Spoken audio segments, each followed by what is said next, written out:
Roman Catholic খ্রিস্টানদের ধর্মগুরু pope Francis চিরনিদ্রায় শায়িত হবেন আজ। নিজের ভালোবাসার স্থান ব্যাসিলিকায় অফ সেন্ট মেরি মেজরে সমাহিত করা হবে তাকে। এখনও পোপের মরদেহ শায়িত রয়েছে সেন্ট পিটার্স ব্যাসিলিকায়। নানা আনুষ্ঠানিকতার মধ্য দিয়ে আজ শেষ বিদায় জানানো হবে এই ক্যাথলিক ধর্মগুরুকে। হাজারো মানুষ সেখানে দীর্ঘ সময় লাইনে দাঁড়িয়ে জানিয়েছেন ফ্রান্সিসের প্রতি শেষ শ্রদ্ধা। আশিকুর রহমান জানাচ্ছেন বিস্তারিত।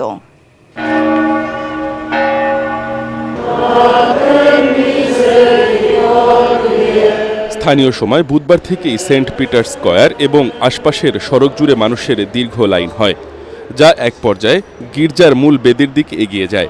সেখানেই একটি মঞ্চের উপর রাখা হয় খোলা কফিনে পোপ ফ্রান্সিসের মরদেহ। 3 দিন ধরে চলা এ শ্রদ্ধা অনুষ্ঠান শেষে আজ জানানো হবে শেষ বিদায়।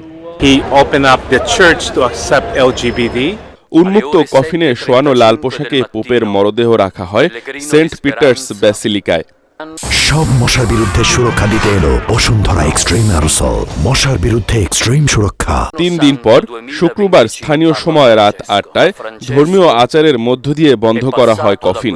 কফিন বন্ধ করার আগে পোপের মুখ ঢেকে দেয়া হয় সাদা রেশমের কাপড়ে। শরীরে দেয়া হয় পবিত্র পানি। কফিনের ভেতরে দেয়া হয় পোপের দায়িত্বকালে তার জন্য তৈরি বিভিন্ন মুদ্রা ও স্মারক। এছাড়া তার 12 বছরের দায়িত্বকালের বিভিন্ন অর্জনের বাণী সংবলিত একটি দলিলও কফিনে রাখা হয়। কফিন বন্ধ করার আগের 3 দিনে ধর্মীয় নেতার প্রতি শেষ শ্রদ্ধা জানাতে ভ্যাটিকানে ছুটে যান হাজার হাজার মানুষ। পোপের মরদেহ সেন্ট পিটার্স ব্যাসিলিকা থেকে বের করার পর স্থানীয় সময় সকাল 10টায় এ আচার শুরু হবে।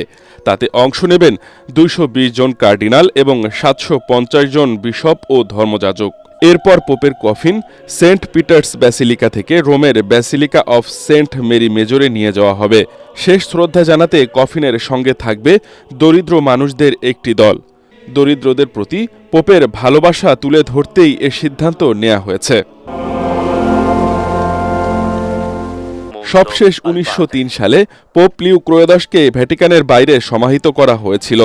আর এবার Pope Francis basilica of Saint Mary মেজরে সমাহিত হচ্ছেন। তার এ অন্ত্যেষ্টিক্রিয়ায় বিশ্বের বিভিন্ন প্রান্তের খ্রিস্টান ধর্মীয় নেতা ছাড়াও উপস্থিত থাকবেন অন্তত 50টি দেশের প্রধানেরা। তাদের মধ্যে রয়েছেন যুক্তরাষ্ট্রের প্রেসিডেন্ট ডোনাল্ড ট্রাম্প ও first lady Melania Trump. Ashikur Rahman, ATN Bangla.